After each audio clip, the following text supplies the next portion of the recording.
Time now for the news review segment. We'll go straight into it. I introduce my guest and then we'll begin the conversations. Seated next to me on my immediate right is Palgrave, Dr. Palgrave Boache Dankwa, a member of the New Patriotic Party, NPP. Good morning, sir. Good to have you. Good morning, Nana. It's good to be here. It's good to see you. Elvis Darkon is the editor of the News Center newspaper, newscenter.com. Elvis, good morning. Good morning. I trust you're well. By God's grace. Well, we're still grieving. This is the type of pain that does not leave. Anytime their names are mentioned, we will remember this painful death that they had to suffer as they rose to duty for Mother Ghana, not knowing that this would be the last time that they would be rising. And so we continue to commiserate with them. Yesterday, two of the victims were laid to rest. Janaza prayers were said for Alhaji Dr. Ibrahim Murtala Muhammad and Alhaji Limuna Muniru Muhammad, who were Muslims. We pray that Allah himself will grant them Jannatu Fidaus and keep them in his bosom. But I'll start with you, Palgrave. Quite a difficult time, admittedly, for the families of the deceased. How do you envisage they deal with this type of grief? Nana, good morning, and good morning to your listeners and viewers. And this is a very difficult moment. Obviously, it's not one anybody would be able to deal with for a very long time. And I mean, I know a few of the personalities very up close because of our involvement in student politics when we were relatively younger. Murtala Muhammad was involved in student politics. He was our ASU president, All African Students Union, and Omani Boama himself was NUC's president. And so we're involved actively as students at the University of Ghana, and they at their various universities. And it hit me very hard, really, really up close, and gave me a sense of how fleeting life is. And Murtala was very kind and generous to me when we were in government, because at the time I had just entered into public service and he was in opposition and had gone through government before. And so he was one of my go-to persons when we were either engaging in debates, and he would commend me where I do well and straighten me where he feels that the issues were difficult. And so I should tone down some of the approaches that I had. Omani Boama was such an excellent gentleman, a very bright medical doctor who had come into public service to serve his country, the Deputy National Security Coordinator, the young people who were flying the aeroplane. This is a very difficult moment for a country. I've been thinking it wasn't true, to be honest, until I started seeing that we needed to start laying wreaths at the Jubilee House, and there was the remembrance service over the weekend, and the president declared a 3-day national mourning. Then it started dawning that really this has happened. And when the Minister for Health brought the DNA samples over the weekend, and the burial was done yesterday, this is so sad. And I'm still in shock. If for me as a normal citizen of Ghana, I'm in shock. You can imagine the families, their spouses, their children, nephew and nieces, and even parents. It's going to be a very difficult moment, and I would plead with everyone to be very circumspect. Obviously, John Dramani Mahama, the president, has asked that we try not to politicize the issue, and I can't agree with him less than that we should try and stay away from politicizing the issue and come united as a country to grieve and mourn. And once we are through the process, we need to ask ourselves some very hard questions as a country. Do we want to continue to have miners mine illegally? Do we want to continue to have the resources that God has blessed us with destroy our water bodies? I mean, I know that Murtala was an advocate on climate change and an advocate on clean water, which is why he was the Minister for Environment, Science and Technology. Do we want these issues to happen, especially seeing that it's taking the life of precious people? And so we must ask that question very well. The mandate is on the government of the day to ensure that some remedial measures are put in place. And some other thoughts in my mind are that could this have been avoided? Because the government has been in office for the past 8 months. I have been asking myself, I'm not too sure this is the first time that the Honorable Dr. Omani Boama has used the helicopter to travel.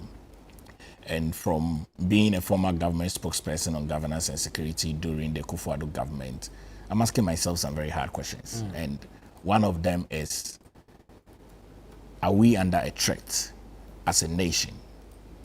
Are we under a threat? Because What kind of threat?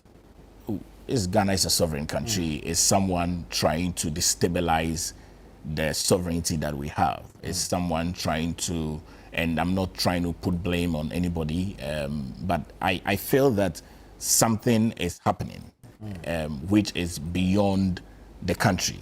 And I'm trying to ask myself what security intelligence might have eluded the people who were on board the plane. And I've heard that there were other persons that were scheduled to be on the plane. And that's not really an issue that I want to go into. But I'm looking at the fact that the helicopter is carrying the Minister for Defense, is carrying the Deputy National Security Coordinator. And I mean, these are no small, mean persons who govern our security and intelligence. And I'm asking myself, what security intelligence might have eluded these people? Because I recall when we were in government, even as a spokesperson on governance and security, there were things that I knew as a spokesperson that other people did not know. And so clearly, as a Minister for Defense, as a Deputy National Security Coordinator, there are things that they know that other people do not know. So what security intelligence might have eluded the entire Ministry of Defense? What security intelligence might have eluded the entire national security? What security intelligence might have eluded the military intelligence itself? Because I am guided by the fact that we are surrounded by countries that are going through terror attacks. I'm also guided by the fact that we are surrounded by countries that have been toppled over by military juntas, and they have military rule now. And so having those thoughts in my mind, I'm asking myself, it's someone wanting to destabilize our country. Because hitherto, imagine that the persons that we hear were supposed to be on the flight were on the flight. It means we have some big issues, and which is why I just don't want to focus on those other persons, but I'm looking at the dignitaries that were on board. A ruling government is in office, their vice chair is on board the flight, then Minister for Environment is on board the flight. The Deputy National Security Coordinator, who has just been appointed 2 weeks, is on board the flight. The Minister for Defense is on board the flight. I don't want to believe that it's just a normal crash. You suspect foul play? Well, I don't suspect foul play. I suspect that someone is trying to take our sovereignty away from us. And I don't know which country is responsible. But I would want, beyond the parliamentary probe into this, I would want us as a country to look at countries that we suspect will do this to us. And that I want to elevate the conversation beyond internal issues. I think that somebody is an enemy to Ghana. I think that somebody is an enemy to Ghana, because I cannot, in my wildest imagination, think that a Minister of Defense is on a helicopter, a Deputy National Security Coordinator. I mean, and clearly, you know, if you are involved in security, you can't just take down a whole Minister for Defense. You can't just take down a Deputy National Security Coordinator, provided that they were not on the flight and the persons we are aware were supposed to be on the flight. It meant that President John Dramani Mahama would have been on the flight, we were told. It meant that the chairman of the ruling party would have been on the flight. So what security intelligence might have eluded them? Which clearly for me comes to the statement that no security bridges were made, which meant that whatever anybody had attempted to do to carry out, they did go ahead to carry it out. Do you understand what I'm saying? Whatever anybody had thought or purported to do to carry out, they went ahead to carry out, not knowing the persons that were on board. obviously if they had a list of data of people that were on board, they assumed that those were the person on board, which is why I'm asking the critical question. Who is an enemy to Ghana? We need to ask that question. Yes, who is an enemy to Ghana? Who is wanting to put us in this sad state? We've enjoyed our sovereignty, we've enjoyed our peace, we've enjoyed our serenity, but we must be guided by these things. You don't think if indeed it was an external attack, whoever is behind it would have confirmed the targets on the chopper? No, this is not a movie. No, indeed it's not. But I mean, with how you know, I mean, with the issues you're raising. I don't. You see, I'll tell you something. Look, we've observed security protocols. It was for a reason why after the 9/11, the entire world changed our security protocols. The entire world changed security protocols primarily because the Twin Towers were bombed. Yeah. Something eluded the United States of America on that very day. People had woken up, they had gone to work. Okay, something eluded them. That is why they had a crash. When they did the thorough investigation, they realized that it was a threat outside of the United States of America. So I'm asking the critical question, who is an enemy to Ghana? Which country is wanting us to go through such a very mournful moment? 8 people have lost their lives. Which country? Because I mean, that's why I said this helicopter, I'm very certain that the military has been using it continuously. They had confidence that it would take off and it would land. Something went off somewhere. And what happened? I mean, obviously, I'm sure maybe the cockpit will be able to, black box will be able to bring out all those issues. But I think that something happened that is not just a mere crash. Did somebody shoot the plane down? Was there a missile that was dropped? I'm asking myself various questions because I just don't want to accept that it was a mere crash. Fair. Thank you. Let's say good morning to Victor Kwajoga and Dawudu. Good to have you. What can we say? We can only say. But Dana, before I speak, if you can allow me just a minute or two, just something for, we are mourning. It's very sad. Sometimes I can't still believe it. Until yesterday, I saw the coffin being lowered, the casket. If you permit me, I'll just sing a song in Ewe, my dialect.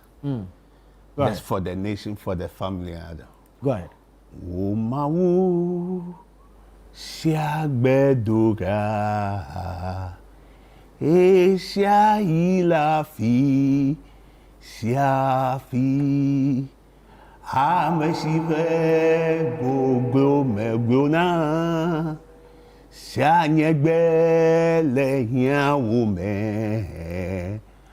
Megarlawo wo modemo ma wo amenu veto nyemuse pleji defo dogun ewona menye megangame be matra mo Gana meye boyo mewo megaglawo wo modemo mawu amenu veto.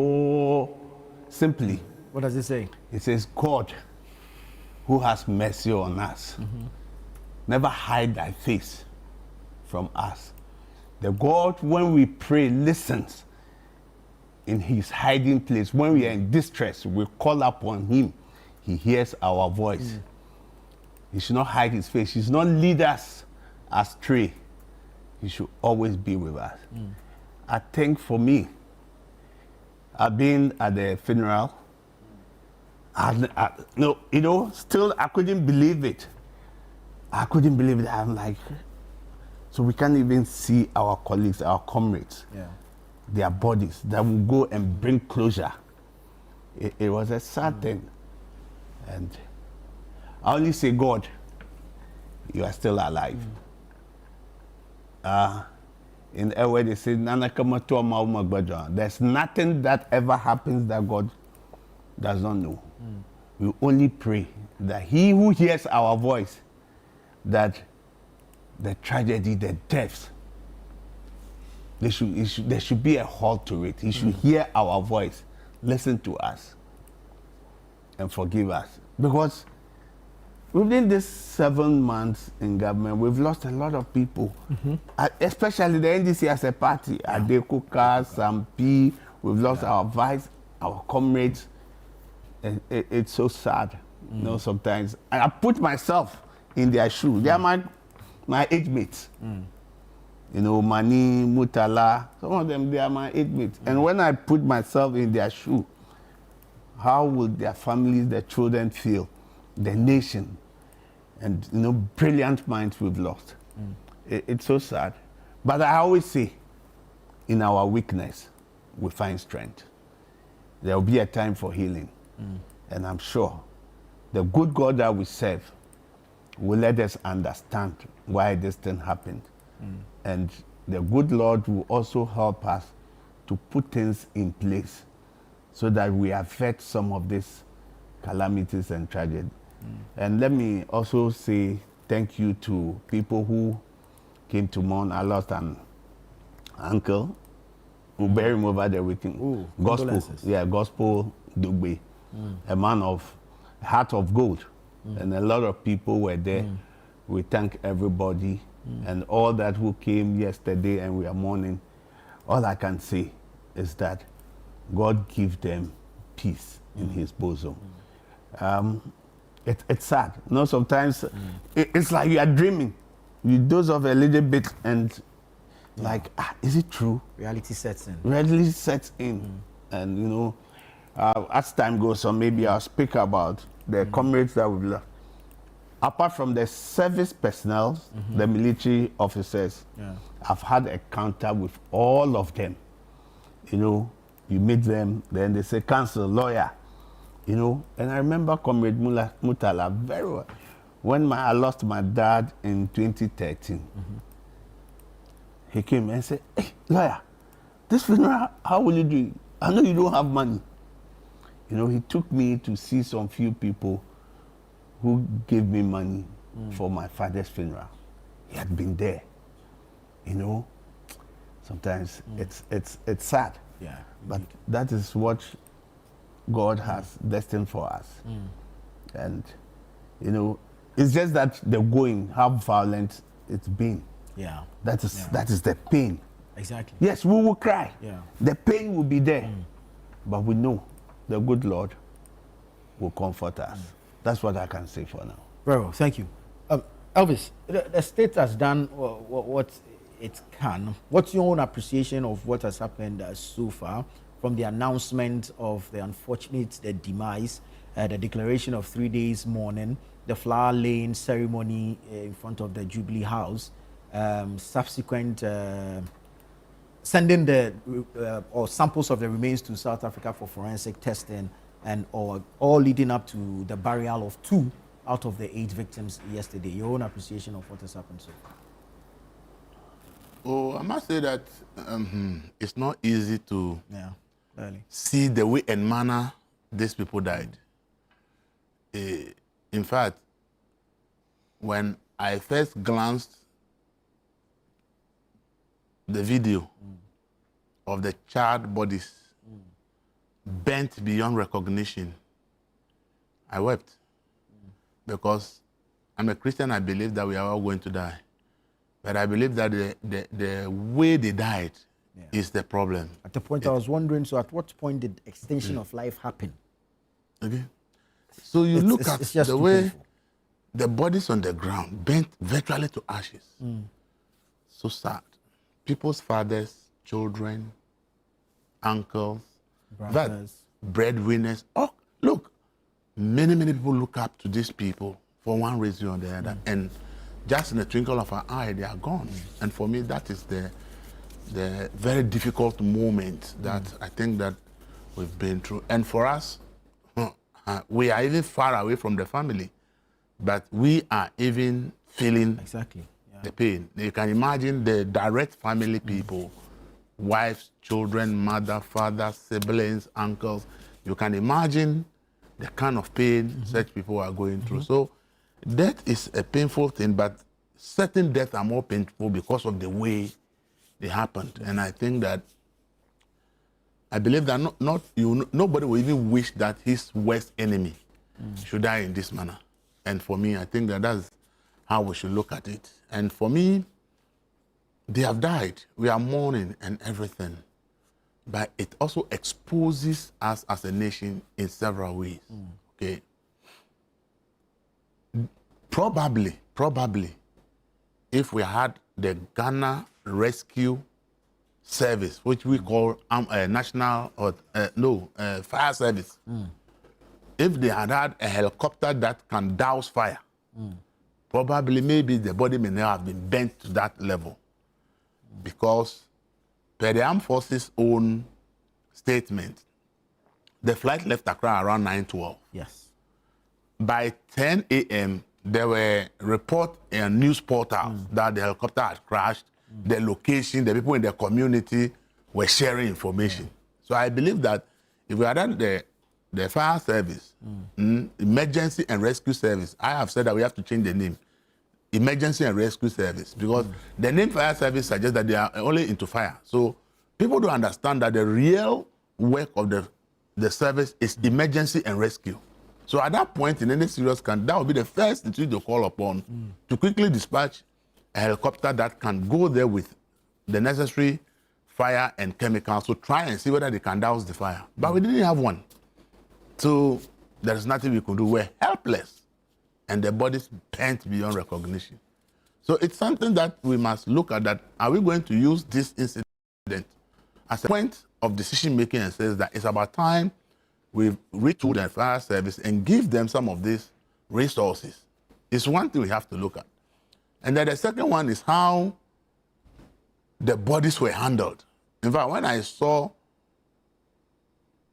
jute sacks on the head of human beings, and we were being told that those were the charred bodies being carried away, I just shook my head. I said, this is crazy. This is a human being that is dead. And we could not dignify the transportation of the remains. The best way we could transport the remains is to carry them in jute sacks and carry somebody's head.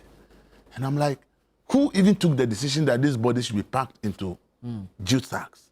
Well, we've heard that at the point of cut or moving the bodies, they were still warm, and that the body bags would have melted if they had been placed in body bags. You see, these are some of the mundane explanations that I will not buy. Can't the bodies still be put in the jute sack, if that's the best, and still put in the body bag before being carried? You see, let's not. You see, when this happened, everybody is rushing to give explanation. We got it wrong, and let's accept that we got it wrong. Let's not justify this inhuman treatment. The fact that they are dead does not mean that we should denigrate them further. It's not the case, and that's not the way we should go about it. So I don't want to hear anybody justifying this, that the bodies were hot. Bodies were hot in jute sack, and human beings were carrying it on their head. Something that I say is hot, it's still being carried on the human head. And you are telling me that we couldn't still have packaged this thing into any other thing and put them in body bags before carrying them, but we have to put it in jute sack and put it. Anybody give you that explanation, and I tell the person that say you should stop. It makes no sense. We should know that somebody should admit that they did the wrong thing. Because if we are not ready to accept our mistakes, we cannot change. We cannot correct them. Nobody should deceive anybody because of bodies. So you are telling me that this happened in the UK or America, anywhere, they will put the people in jute sacks because they will say that their bodies are hot. Is that what anybody is telling me? Please, let's not go there. It's unfortunate that, can you imagine the family members who lost this boat in this tragic manner, who would have at least expected that some dignity will be attached, seeing their loved ones being carried in a jute sack on somebody's head, and you come out to explain to the person that the bodies are hot. Are you crazy? Let's stop these things. Let's be sensible. Let's be sensitive to people's emotions and feelings. Let's not be giving this kind of rubbish explanation. Let's say that the people who got there, who took this decision, they just got it wrong. So that next time, we can, if you are trying to justify, next time somebody will go and do the same thing. So when it happens sometime, that's the same thing we did. Yeah. Let's accept when it's wrong. It is not the way to treat a human being who died in such a tragic manner. That is not the way to treat a person, and let's accept it. Okay? It's another flaw that we've seen. And the fact that people have gone there and picked evidence. People have just desecrated the entire crime scene. Yeah. Ordinary people went there, later politicians went there, later even the security people went there. You use all kinds of... But if we are to do any proper investigations into this, with all these interferences at the site, and people even taking away part of the helicopter, somebody said he took away watch. So people took all kinds of things away from the crime scene. And you ask yourself, if we say we have to investigate to ascertain what really caused this, a lot of the evidence has been destroyed by interferences of human beings that have gone there. And I think that this and many other lessons are things we need to learn and then quickly decide as a nation that what do we do that next time such incidents we can actually do better than we have done in this case. For the way the state has handled everything, I think so far so good. The only aspect of our problem with the state is that in this manner, for somebody to say he is sponsoring the transportation of this body to South Africa, is the government of Ghana saying that they can't afford to transport this body to South Africa, body to South Africa for DNA? See, sometimes we do the right thing, and then whether out of excitement or out of exuberance or out of the desire to help, we take certain decisions that sometimes it doesn't sound well. You tell me that these people are done in the US, UK, any other serious country. It's a private person who will donate his private jet to carry the bodies to South Africa and back. This is the time we can hire private jet and it is justifiable. Okay? This is one of the conditions under which if you hire a private jet and pay for this because we need the samples quickly, okay, it's justifiable. Yeah, but if you need it quickly and his is available, why not? I'm not saying, you see, at the way it was reported, it sounded as if Ibrahim Mama was the one even paying for the cost of the test. Because it said sponsors. So people ask, is he the one who even paying for the cost of the test in South Africa? A lot of questions were being raised. And I think we can avoid some of these things based on the way we act on some of these issues. And the helicopter crashes it's common all over the world. Okay, it's common all over the world. And I think last week I did a story about this particular the Z9. The Z9. Almost about 6 or 7 countries that have purchased this particular aircraft. That there are just about less than 10 countries that have purchased it from China, per the records I've discovered. But almost 7 of them have recorded similar crashes. With even senior military officers. In fact, generals in one country, about 3 generals died as part of the crash of using this Z9.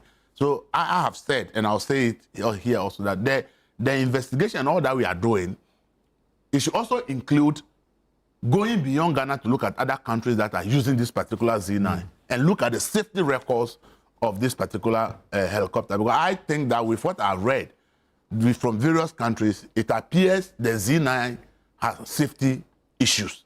And I think that it's time we examine that as part of the investigations.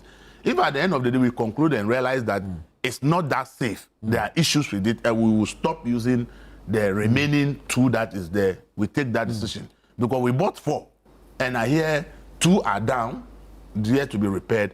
1 has been deployed to Boko for peacekeeping operation. So this is the 4th one that is available that has been used and now has crashed.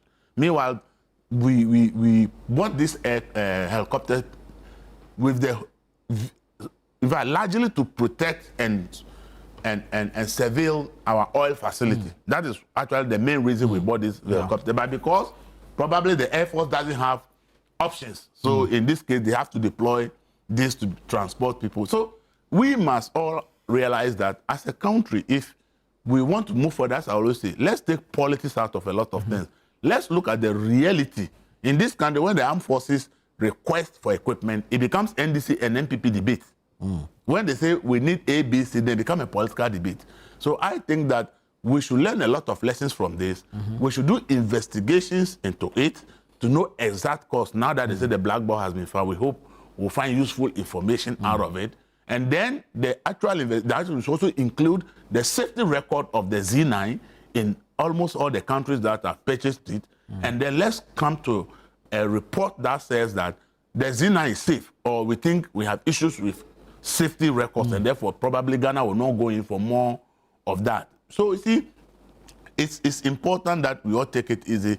All kind of suspicious accusation, allegations. I say at this point in time, I will say let's leave all to investigations. Right. That at the end of the investigations, we will know exactly what has happened. And when we do that, then we can actually move forward in the right direction. I heard people say that, oh, DNA, why do we take to South Africa?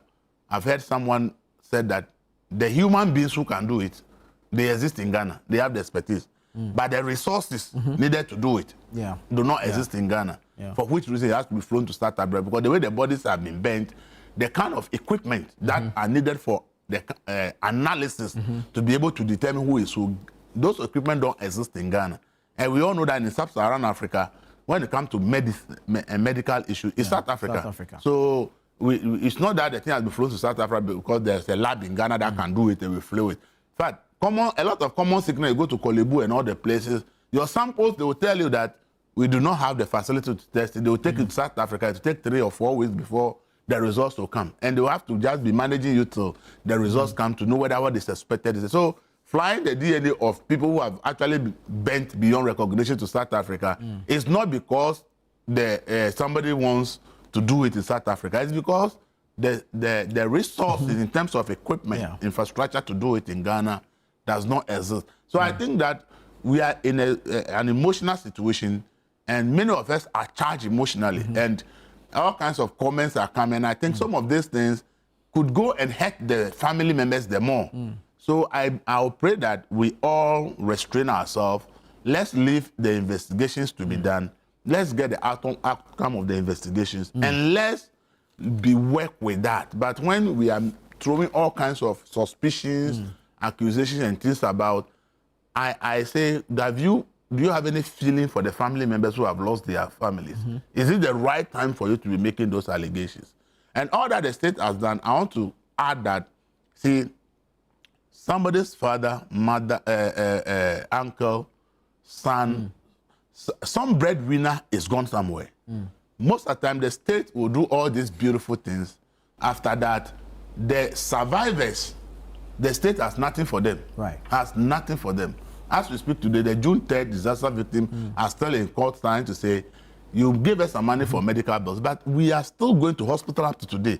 We've lost ability to work, and the state should give them some compensation. June 3rd up to today, they have not received any such compensation. They have to take the state to court in a civil suit. 10 years. More than that. And they are being in court trying to get some. I will say that the children, the family members that have left behind, we should go and find out what kind of support do these people give them on regular basis.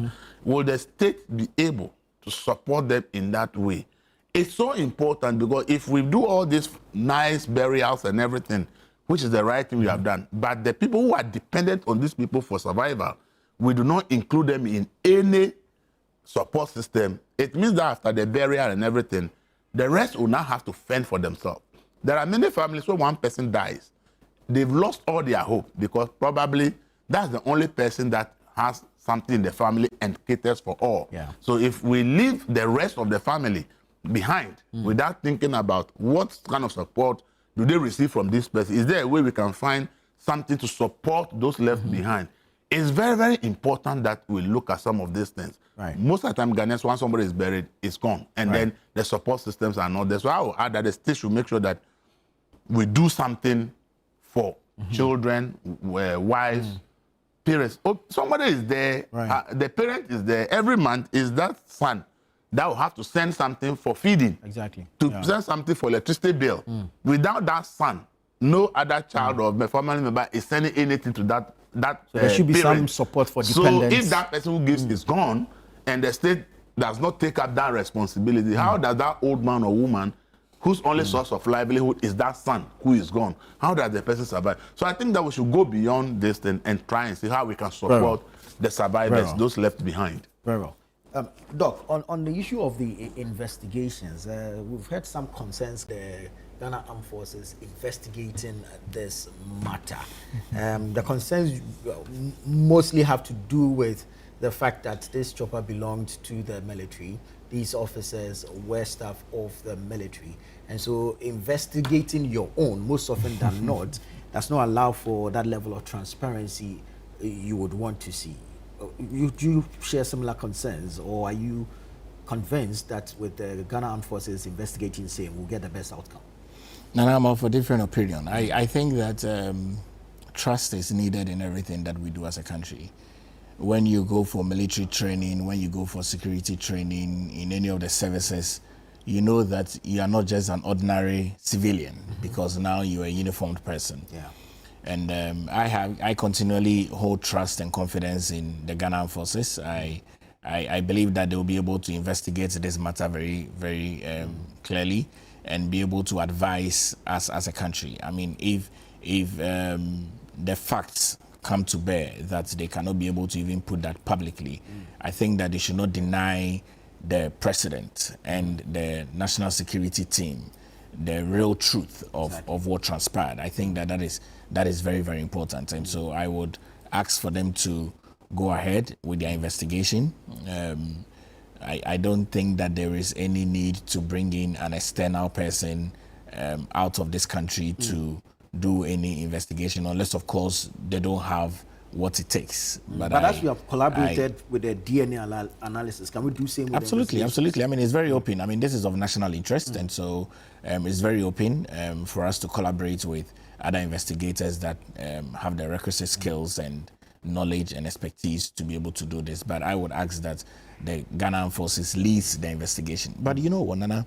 Do you realize that in all of our security protocols, if the president is moving, he has a very good convoy, including the ambulance? I'm just trying to bring our attention to some of the issues that Elvis raised in terms of the Ghana National Fire Service having a chopper that is able to spray water.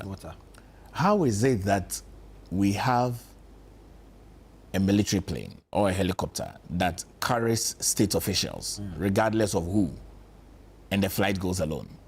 I recall that when Russia invaded Ukraine, each time President Zelensky travels, there are 2 or 3 or 4 or 5 or 6 other planes that go with him.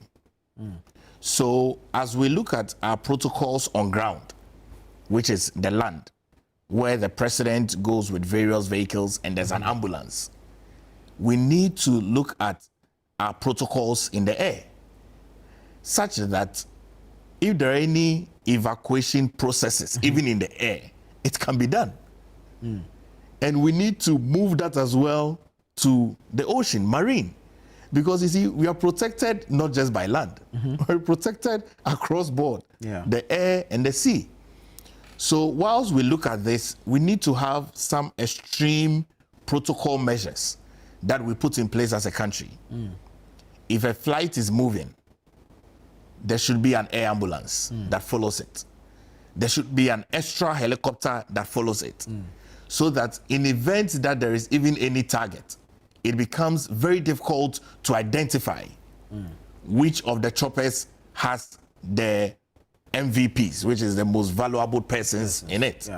And so we need a lot of resources to do this. And so, which is why we don't need to politicize this. This parliament has an opportunity to protect the future of Ghana by ensuring that some measures are taken. Because much as we mourn the loss of these important people, it's also an extra cost to the country. So marry that cost with wanting to do the right thing. We would save lives. We would save people from mourning. We will save the distress of families. And so I want us to look at all of this. How is it that a chopper leaves and it leaves alone? And we anticipate that it will arrive because it's happened multiple times. But the fact that it's happened multiple times does not mean it's the right thing to be done. And I take guidance from Russia's invasion of Ukraine and how President Zelensky travels. We need to be able to have that. We appreciate the fact that we have a private jet owned by a Ghanaian in Ghana. But I would want to send some caution, really. Because, you see, we're talking about the sovereignty of the country. We're talking about how we must take care of ourselves as a country. Yes, it's good for people to own private planes. But we need to be able to separate some matters that are of national significance to private individuals. I admire and love, it's called Mr. Ibrahim, right? Yeah. I admire and love Mr. Ibrahim, his benevolence and his support. But if Mr. Ibrahim can afford a private jet, I think that the country can also afford a plane. Let's buy it. What prevents us from buying a plane that has the same specifications as that of Mr. Ibrahim? What if Mr. Ibrahim was not in Ghana? What if he had used his private jet to travel? What if the private jet was not available? So if we can afford it as a country, let's afford it. Let's buy our own plane. So that it's not as though we are always at the beck and call of private citizens. Okay, yes, maybe he didn't charge the state, which we thank him for it. But what if another instance will come where the private plane is not available, where we need to be able to transport something of national interest? We need to look at all of this, because today is President Mahama that is in government, whose brother owns a private jet. What will happen when President Mahama is not in government and another president is in government and the brother's plane is not available? So let's look at it in a broader scheme so that everyone can benefit from it for future events and instances. Very well, thank you.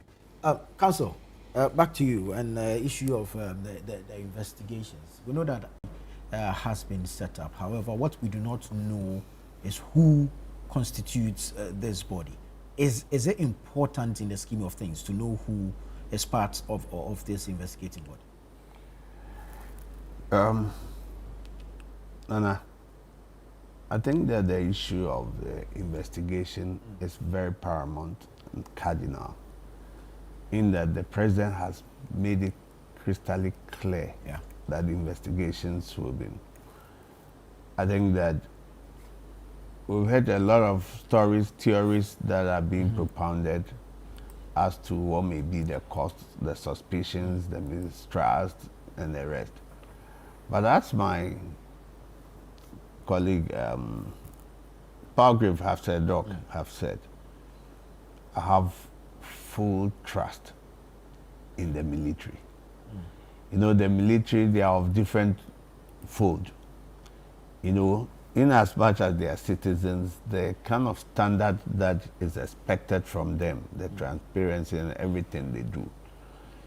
As he said, I think that the investigation is to bring out what are the loopholes, what are the safety issues that maybe we did not take into consideration or we glossed over, things that we glossed over.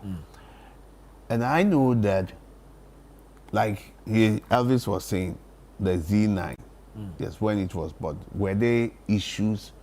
What are the issues that we have seen about it? What will be the way forward?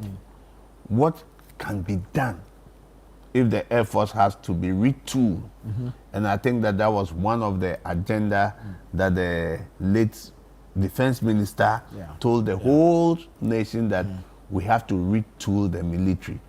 So I think that, yes, it's an opportunity for us to know that out of this tragedy, we have learned our lessons, however painful it is. And in their memory, we've been able to put safety measures that never again should this happen. Listen, as to composition of the team, I'm sure that they are not going to take any ordinary man who do not know anything about aircraft, about safety issues, right? And there are experts within, and you can find those experts in this country. Like you were saying, it exposes us as to some of the things that we lack. We have the people, the facility, the infrastructure that we do not have. I'm sure if we had those facilities in Ghana, you know, we will not be going outside. Yes, we appreciate it that we needed to bring closure to this. But don't we have those human resources here? We have. These are things that have exposed us that we need to look at. Like he said, the rescue service, the emergency rescue service. The emergency rescue service. Then sometimes we gloss over it. We think that, oh, it is a one-off issue that happens. So why should we waste money in doing this? No, I think that it's dawned on us. The stark reality has come to us and see that, look, we need these investigations which would now direct our action, the way forward. And I think that we should do this in memorial of the departed souls and say that, oh, even though we lost them, we feel the pain and it will remain, that scar will always remain on us. Tomorrow, we should be happy to say that out of this tragedy, we've been able to establish A, B, C, D, and we'll be able to avert other tragedies and calamities that may fall on us. Like, you know, I'm sure all these conspiracy theories that are coming, what people are saying is that they will look at them, they will be put forward, you know, and that also goes to the spiritual realms, where I've heard the presidential envoy on interfaith and economical issues. That's what is coming to. Yes, who has also said that, look, yes, we are a nation that we believe in spirituality. We believe. We have our clergy in every function in this country. You find our religious people, the clergy, both traditional, the Islamic, and the Christians are part of, we are interwoven. So if we believe in the God that we serve, and I think that they also have, in the days of the old, the Israelites, it was the prophets who gave directions. Right? In as much as, yes, the prophet gave direction, we also know that there are some false prophets. Right? So that is why we need to sanitize. And I think that what he has asked, if you have any, you know, God reveals to redeem. So once it's been revealed to redeem, let's channel it and use wisdom. You know, some of the things, they are just like, I'm a messenger. I have to say it as it is. You know. But then there's a proper way to communicate it. There's a proper way. It must come with wisdom. It must come with knowledge. And it's communicated. And I'm happy that it's being coordinated now. That once it's coordinated, what has to be done to avert it, it is.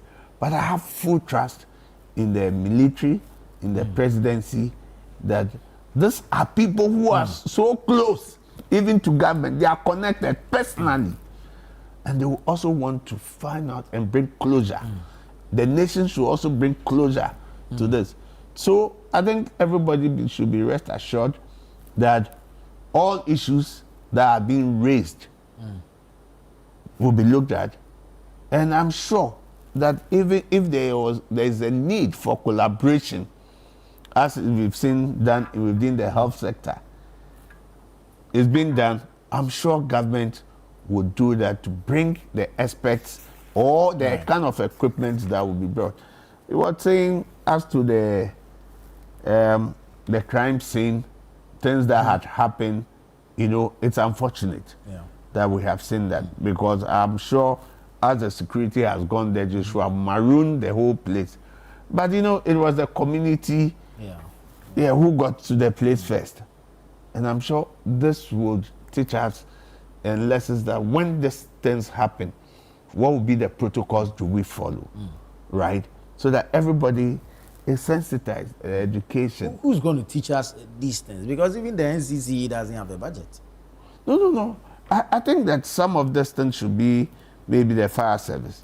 And says that, look, we have safety institutions, the police, you know, they have this the protocol just to teach the citizens that when you see something happening, how to resuscitate even a person. Yeah.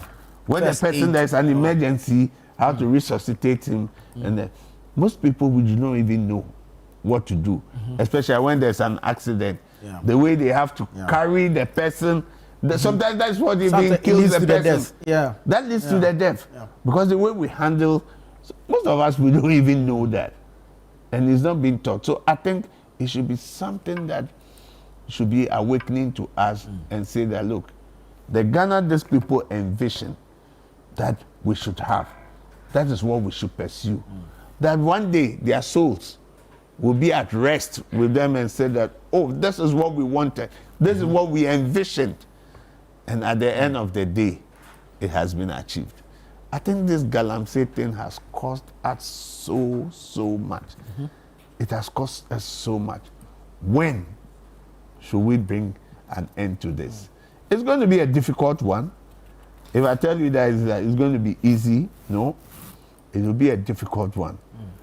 But for the souls of these people, this should urge us on. This tragedy should give us that hope, that trust, that assurance that some people have laid down their lives and we must achieve what we envision as a nation.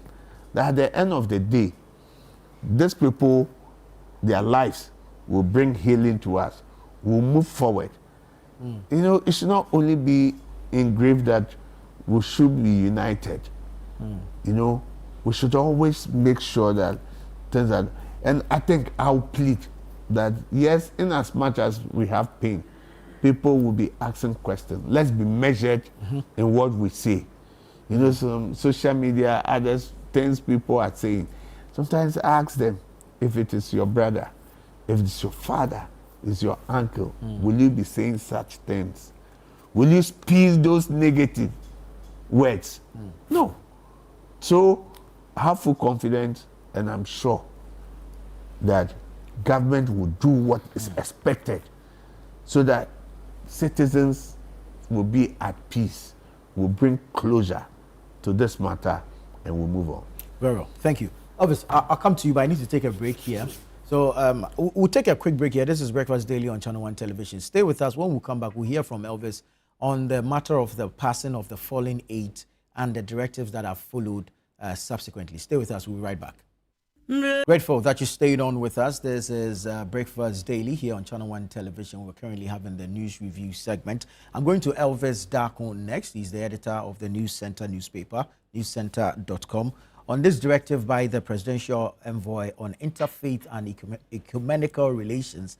I don't know, we all have issues with these prophecies and how they are put out there and all that. But this presidential envoy, does he have the locus? Is this directive backed by law? If people refuse to submit their prophecies, can he do anything about it? Well, a little about the investigations before I come. Very well, very well. I think that the communication and how the investigations need to be very quick and open so that Ghanaians will have a better understanding about how aircraft crashes investigations are done, so that people will be clear in their mind. We don't have to let the communication be shrouded in some form of ambiguities. Because you see, for instance, the issue of whether we have to bring in foreign experts. If you want to do a proper investigation, obviously we don't have the laboratories and equipment to determine that this foreign material found on the site is subjected to examination to know what it is made of, for them to determine whether there was some interference and from when. Those investigations, Ghana does not have the capacity.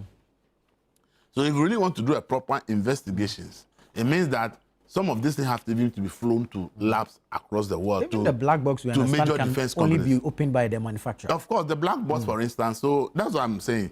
In major aircraft investigations, you'll hear them tell you at a press conference that they've retrieved their black box. They are sending it to the manufacturer for examination and report to come. So the public know that the black box will be flown to the manufacturer for examination, or the manufacturer will be invited in to bring in the equipment to come and examine, because we do not have, the armed forces does not have the capacity to open the black box and examine it.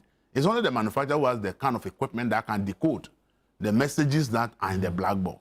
So we need to be able to make some of this information available to the public so that they would have a fair understanding of how the investigative process is going to go, so that people don't have a certain expectation that is different from what the investigation is going to be about.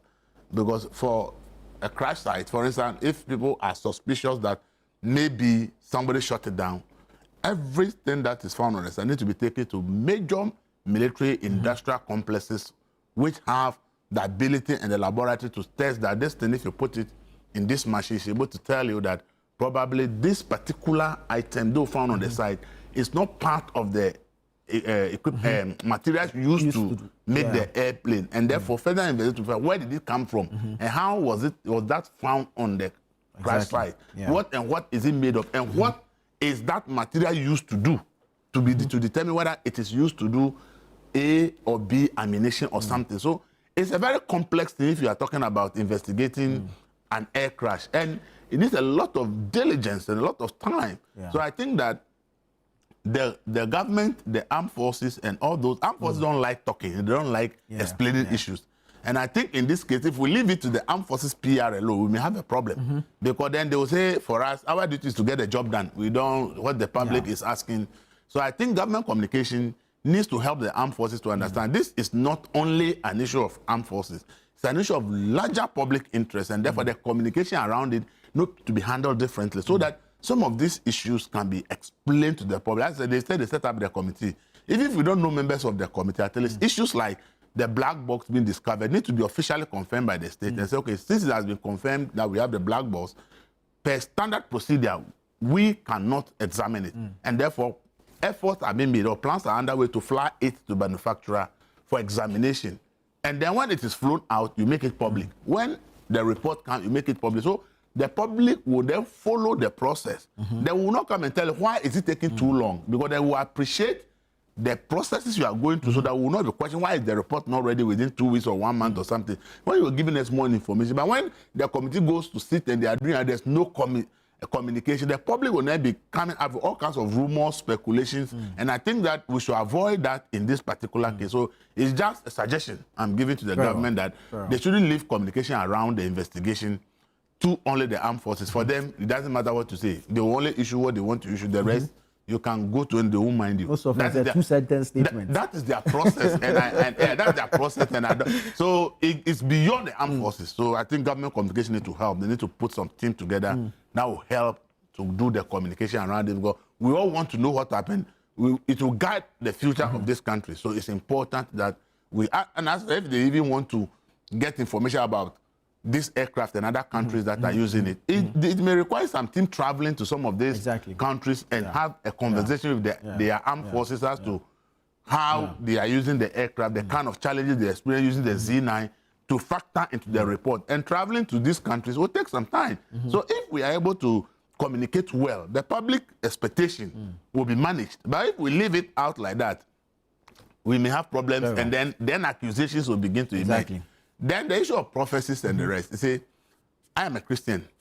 I've always said that if you're a human being on this earth and you underrate spirituality, then you are walking in darkness, because the whole world is governed by spirituality. So human beings must understand. And I've always cited that, look into the Bible if you're a Christian. Every king God actually ordained, God understands that the king does not have the spiritual powers to see the future or see things in spirit. So God always gives kings their spiritual guide. Every king God installed, he gave him somebody who is a prophet who guides the king. If you go into the other side of it, the pharaohs and all the other kings who God did not ordain, they also have their spiritual guides who guide them. So if you are a human being this way, you don't understand that you must take spirituality very seriously. Then in actual fact, you are walking in darkness. They don't know the world you are walking in. It's very important for us to understand the matters of spirituality. So if we have realized that there are issues are coming up and we are hearing all kinds of things somewhere, and government thinks that, oh, if there are prophecies that affect government, we think that don't go out public and say it, but come to us, let us know. We'll tell the rightful person about what the prophecy is. Maybe that person can decide to do further spiritual consultations from other spiritual leaders to see whether that prophecy is verifiable and whether there's possibility to do anything about it. I personally don't think it is wrong. I think making it publicly announcement as if it's an order for them to bring it. Right. For me, I think that is where they got it. I think that the Evans Africa could have organized a meeting, okay, with all the religious bodies, okay, and have that conversation with them that we as a government know that a lot of things happen in the spirit. If you are Christian, the Bible says whatever you see physically has already happened in the spirit. Yeah. So if you are a Christian, you know that you don't joke with spirituality. So as a government, we believe that whatever that will happen in this country, there will be spiritual undertones, whether good or bad. And therefore, you have that conversation with all the leaders. In case you have anything that concerns a government appointee, we will be happy if you can come to us with it. Then we will link you to the person who the thing is about. You communicate to the person. After the communication, that is the end. Leave the person to take a decision as to what you have said, whether the person thinks that it's worth following up on. Whatever the steps the person wants to take, you leave it to that person. But I see, issuing a public statement on this makes it look as the government is trying to control, direct, or especially when you use the word to review the prophecy. Right. How are you going to review a prophecy? You understand it? So I think that, as I always say, communication around everything is so important. Is it, from my point of view, it's a very good thing they thought about that. We believe that anything that happens physically has spiritual undertones, whether good or bad. But the way he went about it by issuing a statement was the problem. If you had meant, call all religious leaders, Ghana Pentecostal, all these prophets who are making, they belong to the Ghana Pentecostal Council. They all have some group they belong to. Call all of them, sit them down and say, look, we believe that these things, they happen. It's normal that people can have prophecies about people. But as a government, we think that if it concerns government officials, we will appreciate that instead of going publicly and announcing it, we will appreciate that you rather come to us. We will get the rightful person to know what the prophet is about. Because usually these social media prophecies end with, tell them to call me. No, that's the point. You understand it? So now Elvis is he's serving as a bridge between the prophets and the one the prophecy is about. It's not the public. Right. You see, so you need to, because if you understand spirituality, you understand. Somebody can tell you that this will happen, and to have it doesn't mean that it's God who is doing it. Whatever God can do, the devil can do more, can do some. I always say it. I cite the example when Pharaoh got to the house of Moses got to the house of Pharaoh and said, God said, I should tell you to release the Israelites.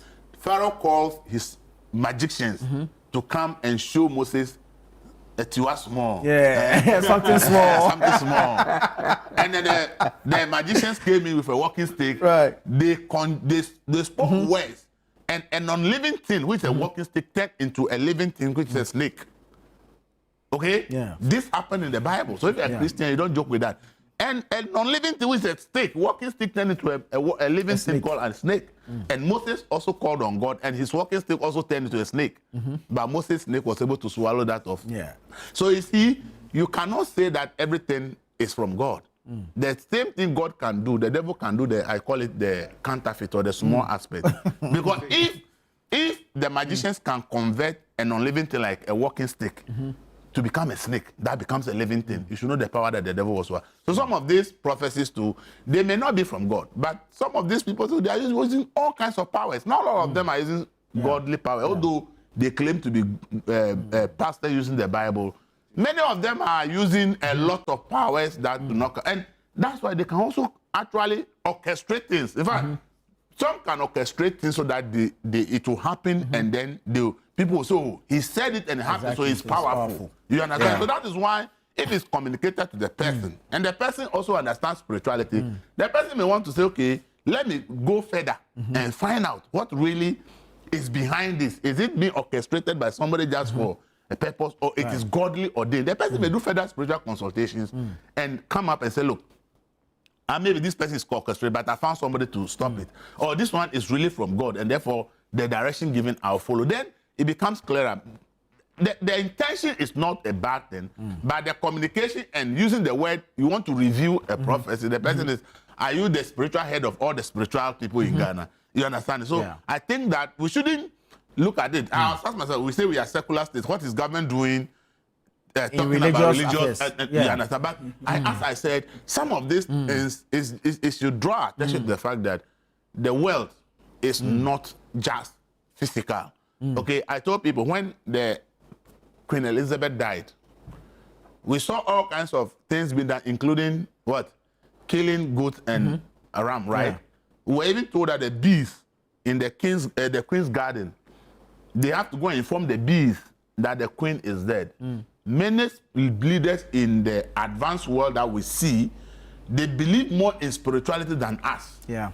It's like, for us in poorer countries, our leaders don't understand the power of spirituality. They think that once you vote for them and they win, that is all. But I can tell you that if you go to any serious country in the world, where leadership takes a lot of things serious, they do a lot of divination. They do a lot of consultation. Right. They have a lot of men of God who are praying. They have malams who are praying. For the government too, they go to people who actually can see things in the future and ask for it. In fact, you'll be surprised that the kind of things sometimes we say here that our government officials should not have anything to do with. Because you are Christian, you think that going to consult a Muslim, a Malam is wrong, or going to consult a traditionalist is wrong. But you cannot impose your faith on somebody. True. Maybe the person believes that if I consult this traditionalist, I'll get solutions to my problem. Right. So I think that let's not take this too much. I know that it's a food for good political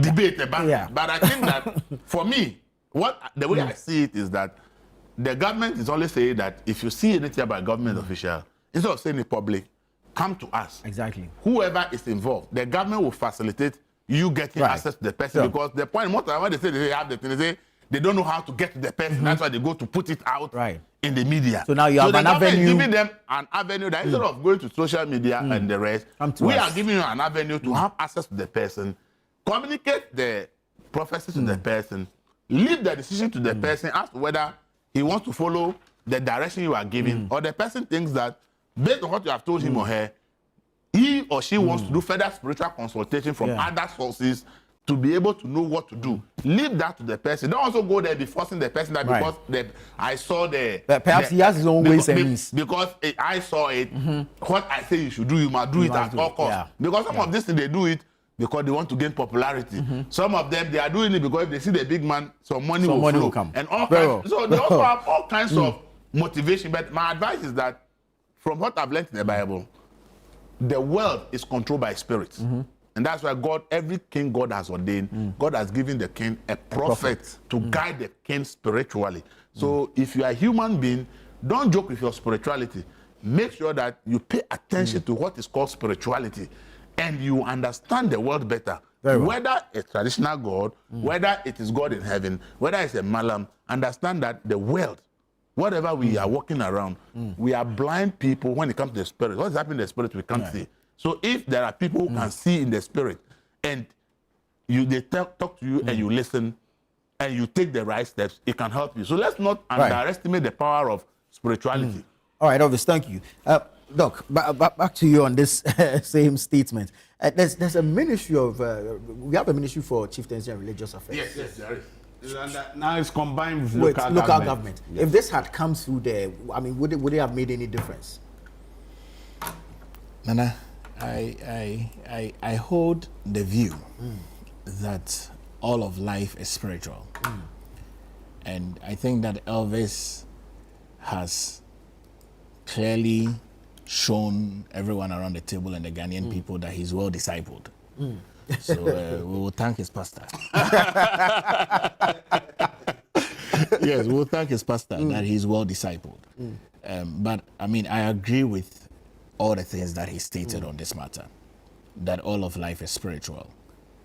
And for me, whether the notice came from the Ministry of Local Governments and Religious Affairs and Chieftaincy or the Special Envoy, it tells you the magnitude of the issue.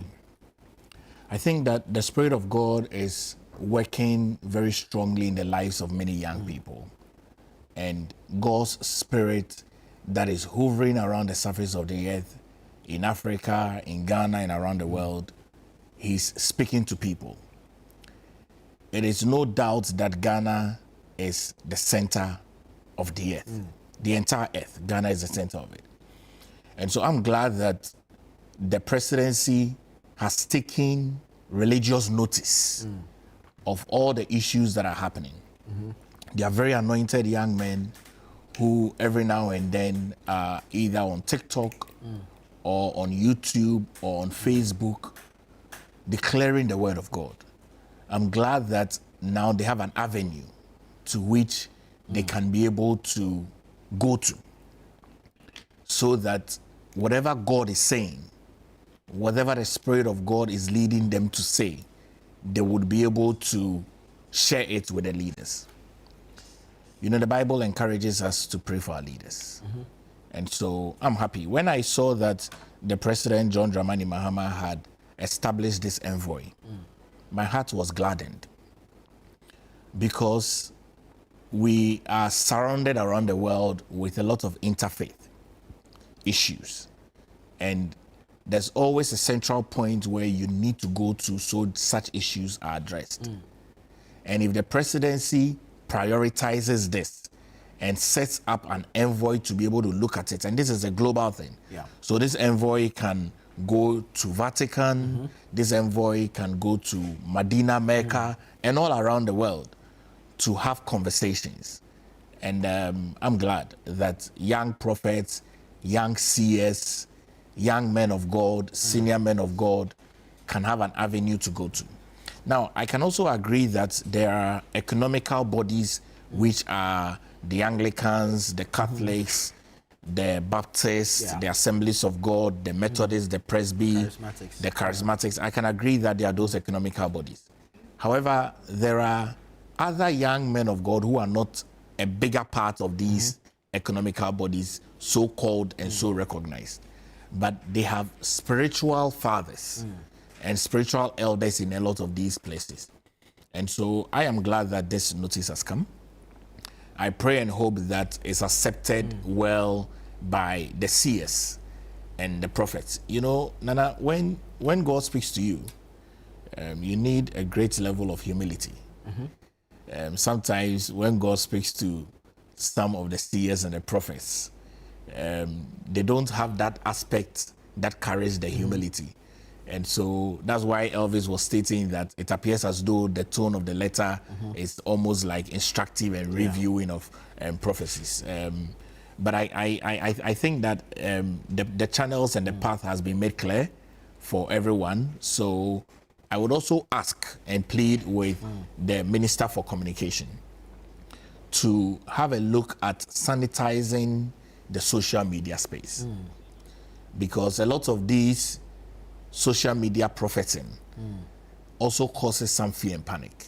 And so if there's a way that a communique can also come to reinforce what the special envoy has stated from the Ministry of Communication, that communicates all prophetic issues, all spiritual issues directly to the presidency, I think that those things will be ideal. Very well, very well. Council, final words before we wrap up. We're supposed to deal with the Pokwasi Road, but unfortunately, we're running out of time. This particular story had several legs to it, so I mean, for me, I think that the spirituality has been something that has been recognized by citizens way back, and I remember that even during the late Professor Milt, his tenure, he actually had, there was always a Sunday church service, and there were prayers. You know, every time all appointees were expected to be there. So it was something that I'm sure the president now was also part of. And I think that has been a good thing that sustained the leadership, and it has been brought back, that now we even have an envoy in charge of all those. I think that, yes, maybe the review might have not been the word or the choice of word as to review. That is when we say, when God speaks, who are you to say you want to review it? But I think there have been seasoned prophets and people in this nation. One of such a person is my spiritual father, Prophet Ano. Okay. Very matured, and is a prophet.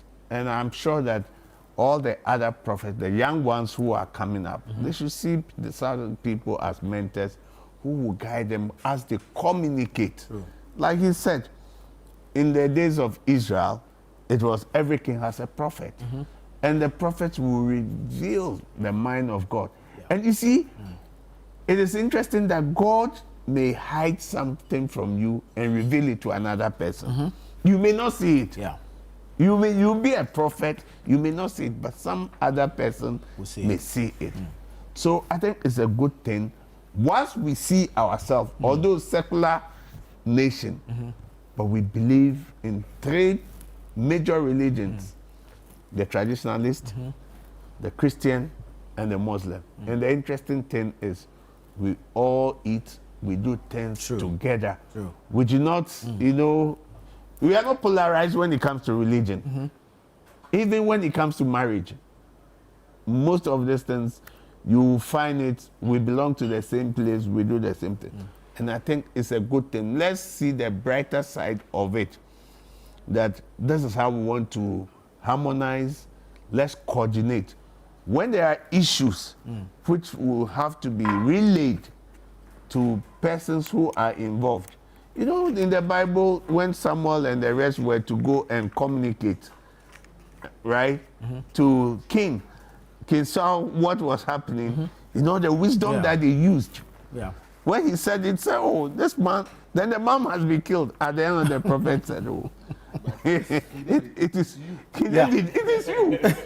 But you see, it is you. But you must be killed. So that it was wisdom. I think that it is the wisdom behind that we are asking for. And as a nation, we will continue. The spirituality controls what happens here. Exactly. So I think that is a way forward. And if we recognize ourselves, we believe in faith in everything, I think it is part of our daily life.